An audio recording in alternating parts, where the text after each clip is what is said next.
The first signs of development in any country are its roads. Good roads are the lifeline of a people.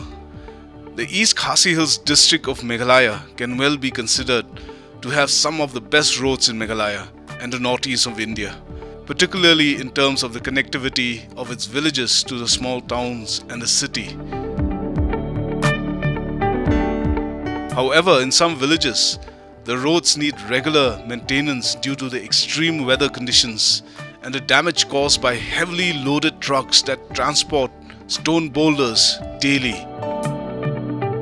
So far, the roads are still motorable in spite of the damage caused by the heavily loaded trucks plying every day. For only about 45 minutes, the journey will take us through a narrow bitumen top road, and after some 20 kilometers, we will experience the Kacha road, which is not bitumen or black-topped. We are on our way to Khatarshnong area of East Khasi Hills.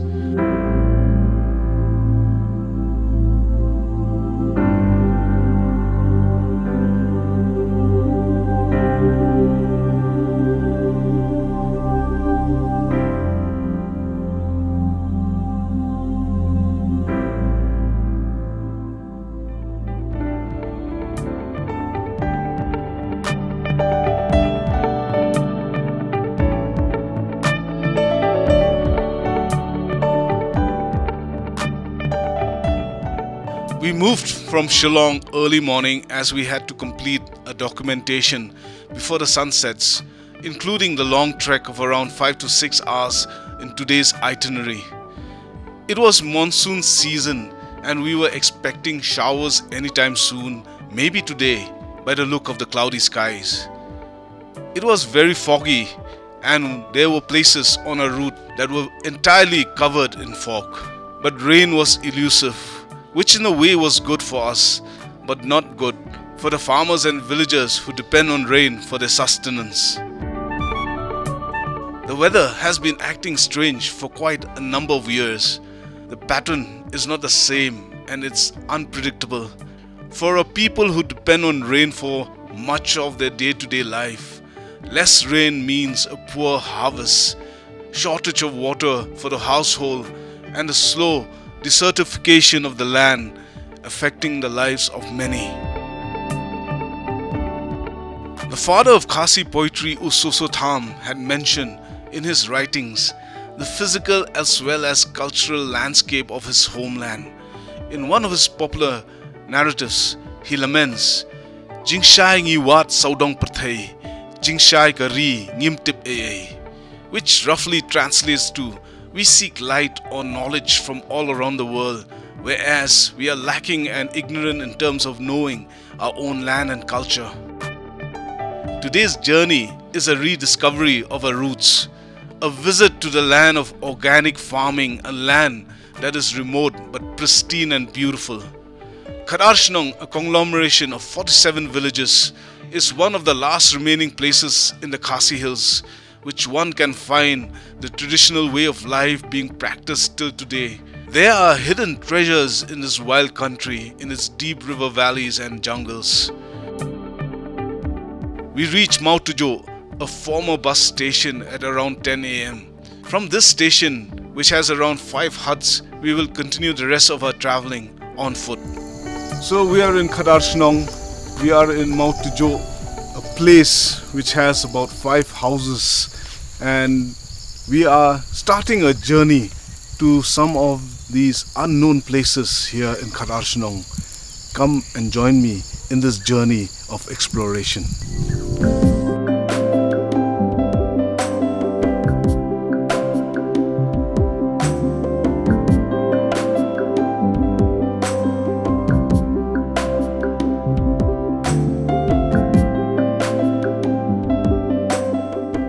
Our first stop was Jarang, a village located on one of the ridges. It is an old village of around 40 households. Along the way we noticed that not much has changed in Jarang village. The houses were mostly small, tin-walled and tin-roofed. People here were mostly farmers, making a living from cultivation of broom grass, betel nut, betel leaf, bay leaf, wild pepper and fruits.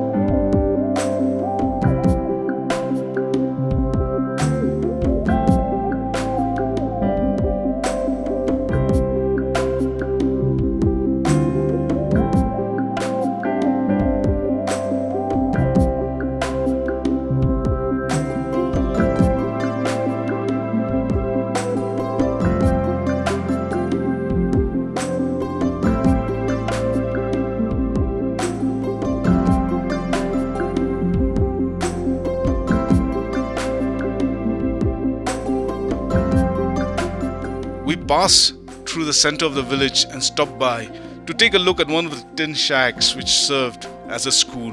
The signboard read Jarang Presbyterian LP School, which was sponsored by the Jingyaseng Kinthai Presbyterian Sora.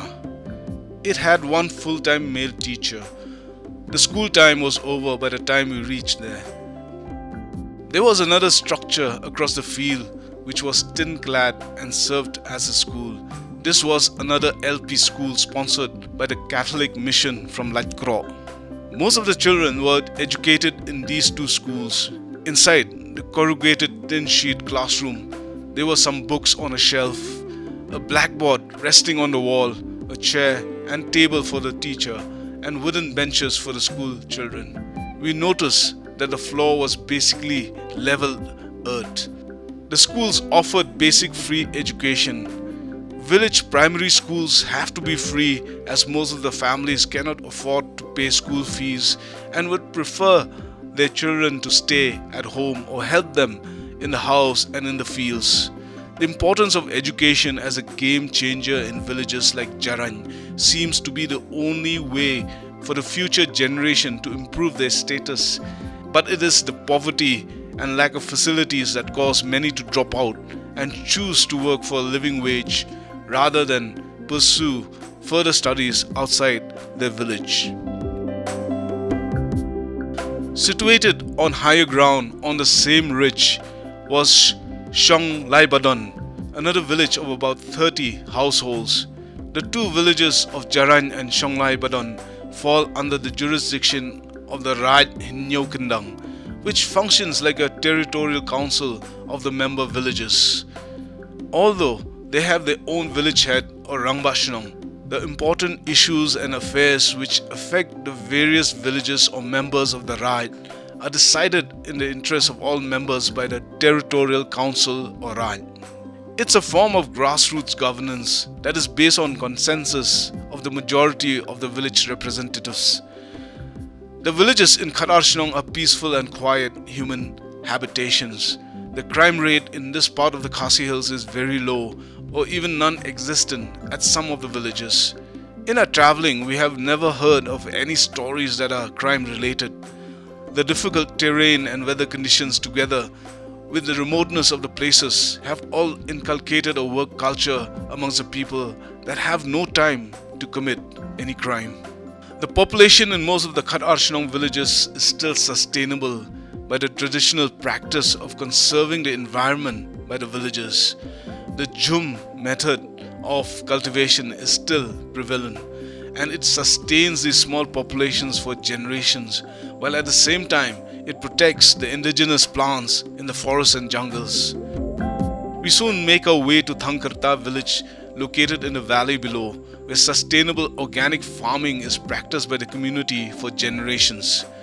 It is a 45 minutes walk down stone steps that seem very old. On the edge of both sides of the megalithic trail, there are broom grass.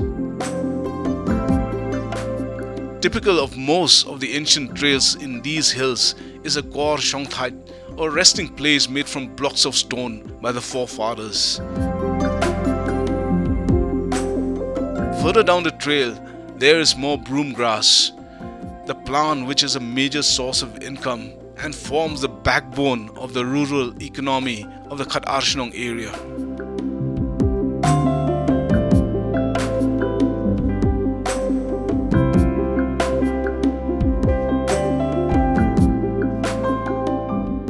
The villagers, besides broom grass, cultivate betel nut, betel leaf, wild pepper, turmeric, ginger.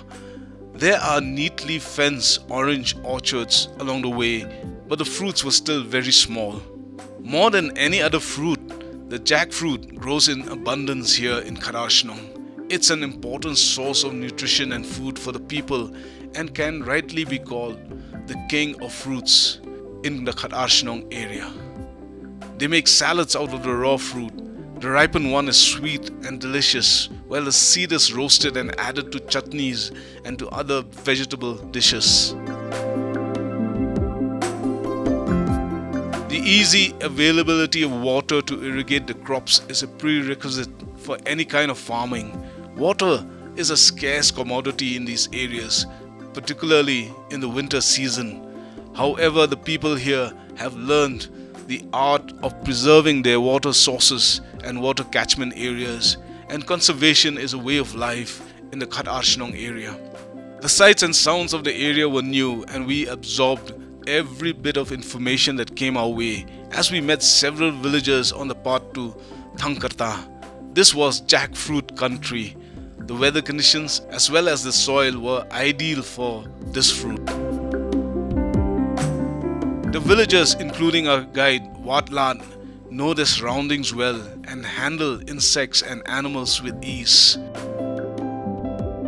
As we walked further down, we were invited to try some raw jackfruit by one of the farmers. So we are here on the way to our destination, one of the villages, and on the way we have met Bel here, who's offered us some jackfruit. One is a ripened jackfruit, one is a still raw, and they're going to show us how to eat this raw jackfruit.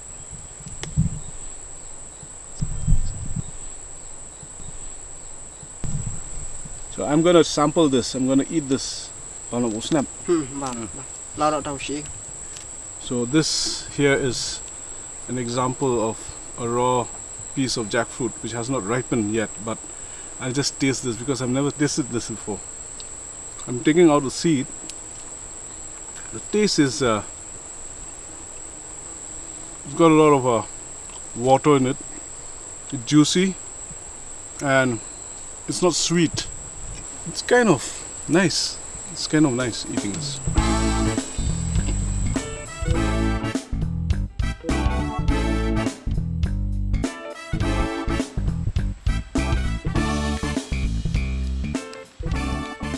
We enter Thankarta village after more than an hour. It's a green haven surrounded by the lush vegetation of betel nut trees, orange and bay leaf orchards.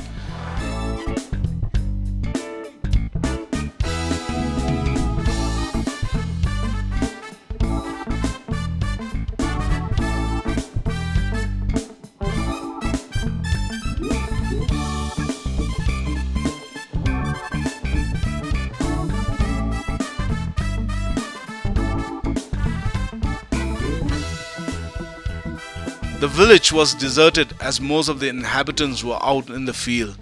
There were a few people and some livestock who welcome us. There's not much to do, so we take a quick look around before proceeding towards the sound of water rushing down the hill slope. We were told that there were some root bridges near the village, and so we were quite eager to take a look at these beauties.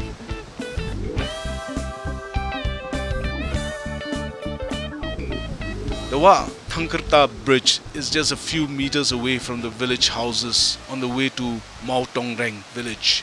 If one is not observant enough, the root bridge might not be seen because the roots are arranged on the side of the ficus tree. It was covered by overgrown weeds and plants, making it almost impossible to notice its presence.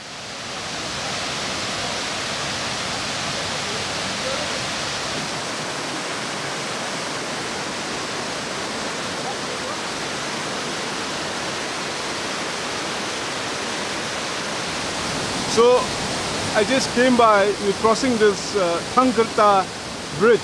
We are in Thankarta village, and passing by we did not notice this root bridge because of the overgrown plants on top of the bridge, and apparently this bridge has been neglected for a long time because of the cemented bridge that has been built just besides it. We'll take a walk around this bridge as our friend here is going to cut away all the bushes that have overcrowded this bridge.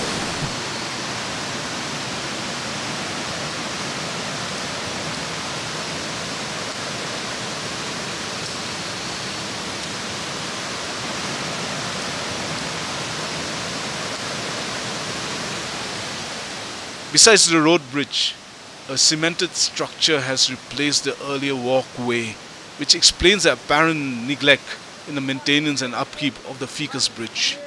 The roots which drop into the stream below from the single ficus tree have assumed much bigger proportions that make them resemble full-grown trees.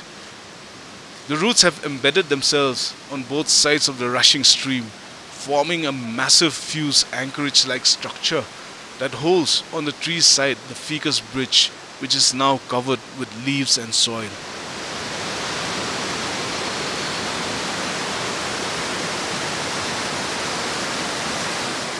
The bridge is a neglected structure, however it still survives and is a piece of heritage that adds value to the Khatarshnong ecosystem. We walk around the structure admiring the pristine environment. I am fortunate and extremely glad to have made it this far and to have set foot at Thankarta. This is pure organic. The clear rushing waters, the lush greenery, no trace of litter and no plastics. We made sure not to leave behind any carbon footprint anywhere around this paradise, and we proceeded on the next leg of a journey to Mautongreng village, another organic farming community.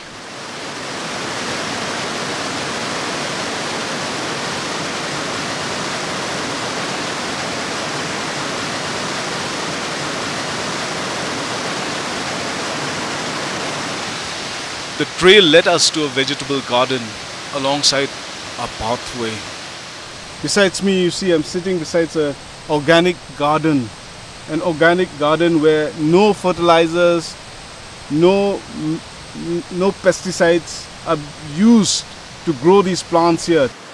The crops grown here were varied and included yam, pumpkin, banana, sweet potatoes, local vegetables like jayeng, jabuj, jakria, maize, tapioca or pandeng and other vegetables.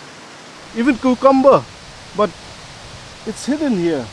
People would pay a lot of money for this kind of food, this organic food. This is the organic farming capital of the Khasi Hills, and it is still relatively unknown to the outside world for its beauty and hidden treasures.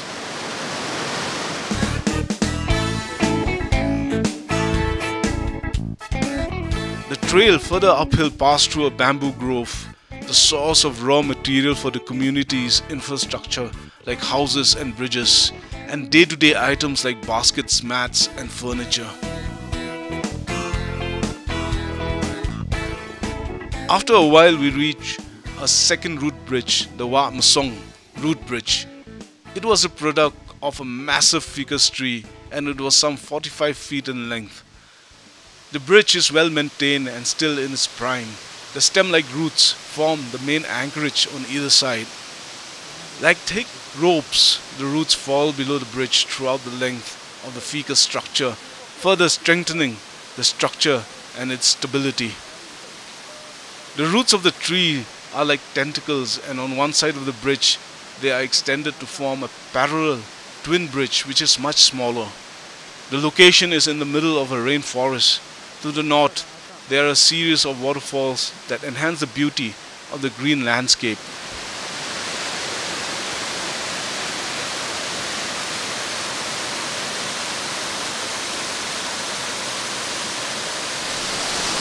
We are standing on one of the twin bridges here in Thankarta.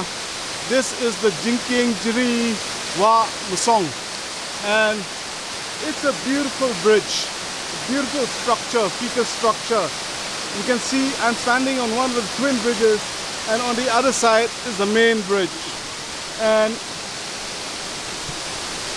looking at this bridge, you can see that it's a very old bridge, and the roots have embedded themselves so firmly on either side of the river that it would be impossible to shake or break this bridge.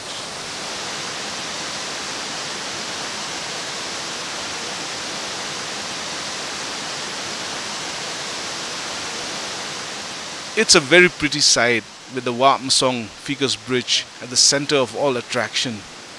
This is a traveler's dream, a destination to be left alone, a place to be protected at all costs for future generations, for the sake of our heritage and civilization.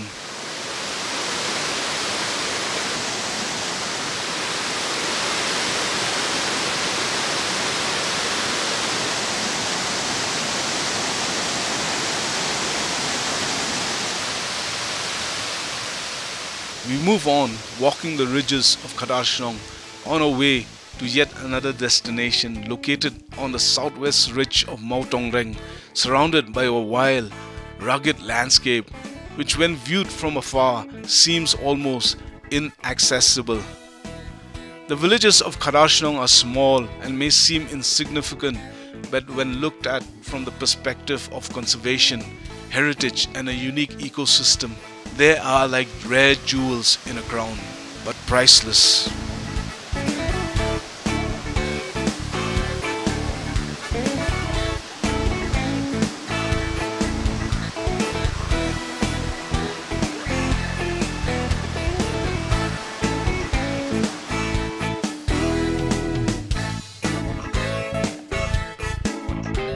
The villages with their organic gardens, rivers and streams, orchards, waterfalls, root bridges and the megalithic trails that connect the communities are an example of the art of landscaping at a massive scale extending for miles and miles. It is also home to a large species of birds, butterflies, insects, medicinal plants and wild edible vegetables. After the steep climb of about 20 minutes, we rested for some time at Mautongreng village, located at a higher elevation of 2,600 meters above sea level. There are 40 to 50 households in the village. Compared to the previous villages, Mautongreng looks more developed. The schools are cemented structures sponsored by the government. The classrooms are properly constructed and toilets are provided for the students.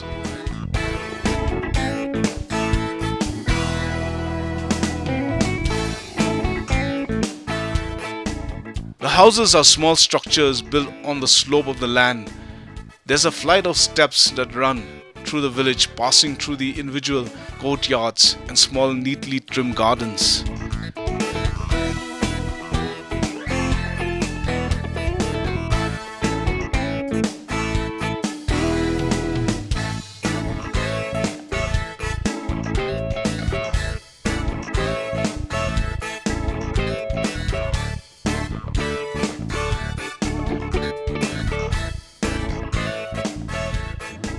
The village is a close-knit society with its own rules and pattern of relationship. To know more about the way of life here, we would have to stay longer, but today we must be on our way before the sun sets on the horizon.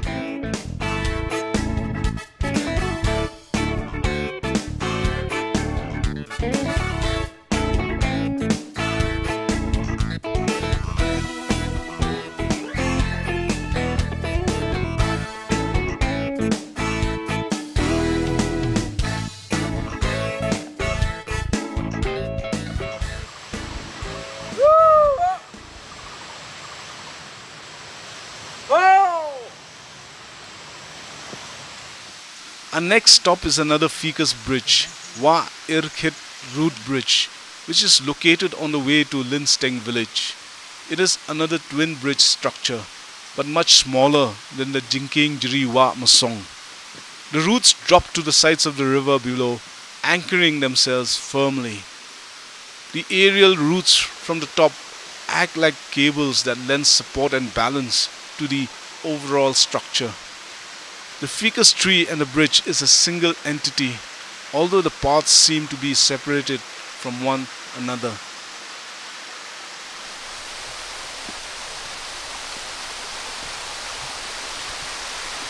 This is the Jingking Jiri Wa Irkhit, or the Ficus Bridge over the river Wa Irkhit, and this is also another bridge with its own character, own specimen, and there's a steep drop to a pool out there.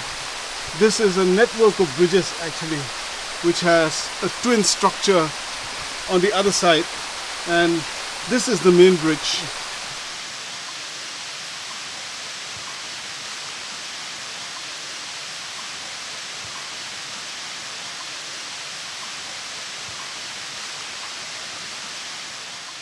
After some time we move on to Linsteng. our last stop on our itinerary today. Along the way, our guide Wadlad introduced us to some wild edible fruits which we tasted. He displayed his communication skills unique to the Khatarshnong area by calling out in the traditional style. Immediately, someone from inside the jungle, but some distance away, responded to Wadlad's call.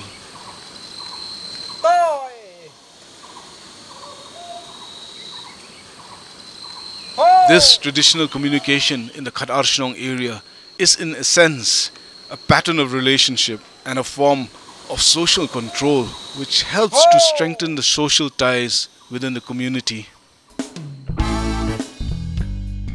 We finally reached the top of the ridge at our final destination, Linsteng, a village of about 10 to 15 households. About 9 households of the remote village were recently electrified, free of cost, with solar panels sponsored by the Ministry of Power, Government of India. The scheme provided for installing home lighting and street lighting system.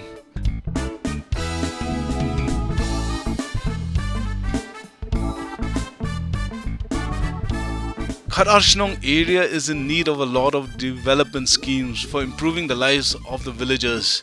Its remoteness and poor connectivity is one of the main reasons for the backwardness of the area. Although conversely, it is precisely this remoteness which has helped to preserve many traditional practices and uses which have been lost in other parts of the Khasi Hills. Our journey to the Khatarshnong villages today took us almost 6 hours of walking to complete. We just touched the surface actually, and still have plenty more villages, culture, bridges, food and wild rugged country to discover in the days to come. Much more to explore in this patch of beauty. Today has been a perfect finish, a perfect day, and we got to see so many villages. We got an awesome trek, route bridges, and what a way to end a day in a village, which has taught us that villages like places like Khatarshnong are really beautiful. The organic way of life, something which we lack in the cities. I hope you viewers have enjoyed as much as we've enjoyed walking the Khatarshnong area. Until we meet again in another village, Kublai.